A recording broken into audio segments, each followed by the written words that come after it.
again, and welcome back to the Beth Chatto Gardens. Once again we're down on the damp stock bed, and it's the first week of December.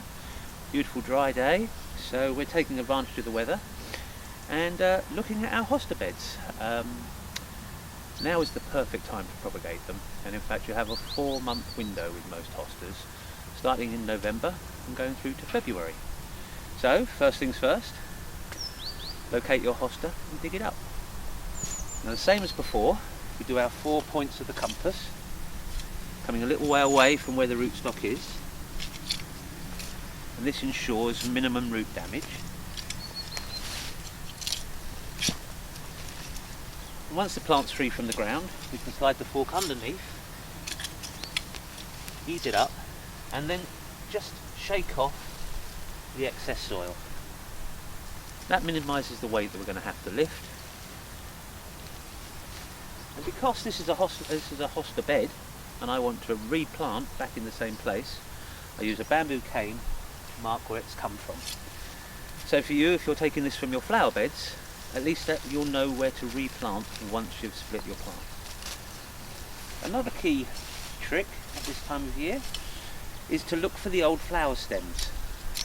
So all you're looking for is the small markings of where the flower was before, and that will guide you to where the rootstock is and enable you to dig around without damaging the plant. There. So now we have a couple. Let's head back to the shed and see how to split them.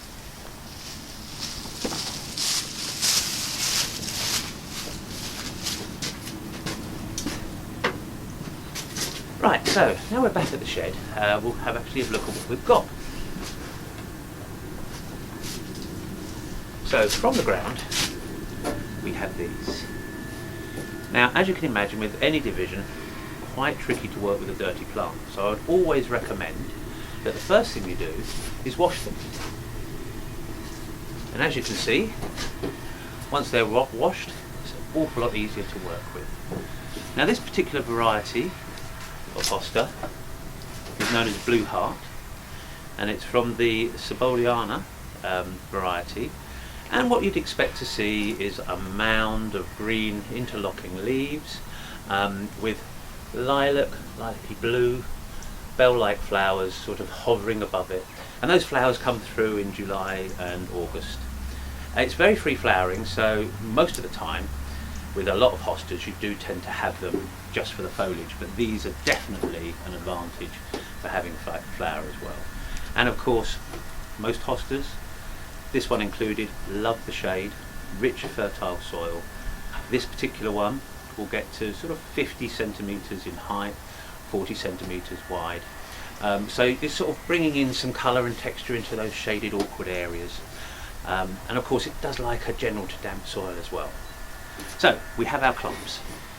First thing you do, get your secateurs and measuring a whole hand length, just cut the roots off the bottom. This will help stimulate growth when you either replant them back in your bed or when you replant them into pots.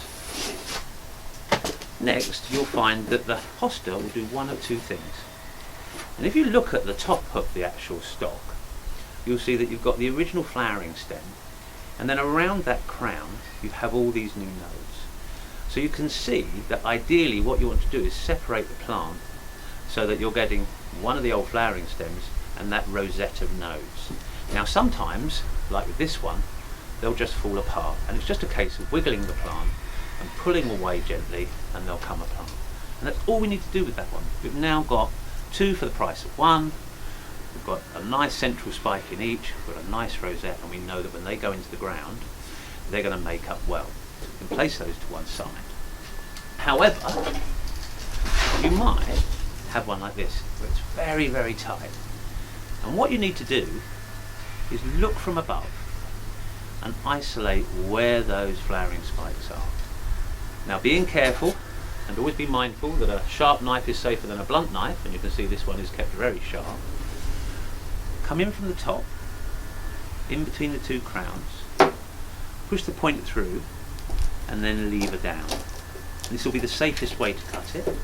You haven't got to go all the way through, but it's a guide, and you can see that I'm almost all the way through, and then I can rock the plant gently sideways, pull it out.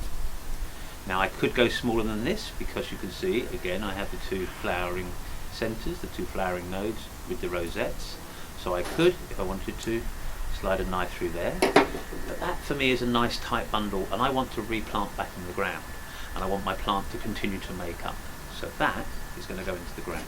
This one, however, still got two, so if I did want to cut it, I'd look for the two flowering, put the knife into the middle, pull down, and wiggle it, and I'd be able to take it apart. Now, all I'm going to do is just tidy up.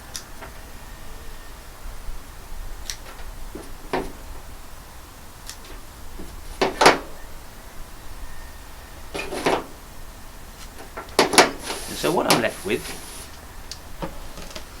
is one which has got multi-nodes that I'm going to go back into the ground to replace my plant, and that will go where that bamboo cane was placed before to make up over the course of a year.